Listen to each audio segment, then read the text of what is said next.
একটি ঘন জঙ্গলে একটি ছোট্ট পায়রা গাছের ডালে নিশ্চুপ বসেছিল। চারপাশে নীরবতা, কিন্তু বিপদ যেন তাকে ঘিরে ফেলেছে। উপরে আকাশে একটি বাজ পাখি চক্কর দিচ্ছে, তার তীক্ষ্ণ চোখ পায়রার দিকে স্থির। ঠিক তখনই নিচে এক শিকারী তীর ধনুক নিয়ে পায়রাটিকে নিশানা করে দাঁড়িয়ে। পায়রাটি ভয়ে কাঁপতে কাঁপতে মনে মনে বলল, হে আল্লাহ, এখন আমি কি করব? বাঁচার মালিক তুমি, তুমি আমাকে পথ দেখাও। বাজ পাখি দ্রুত নিচে নামছে, শিকারীও তীর ছোড়ার জন্য প্রস্তুত। হঠাৎই অবিশ্বাস্য কিছু ঘটল।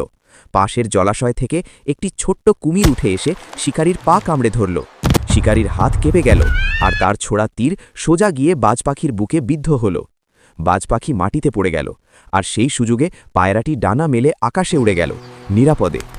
উড়তে উড়তে পায়রাটি বুঝল, যখন সব পথ বন্ধ হয়ে যায় তখনও আল্লাহর সাহায্য অদৃশ্যভাবে চলে আসবে। যে আল্লাহর উপর ভরসা রাখে তিনি কখনো তাকে নিরাশ করেন না।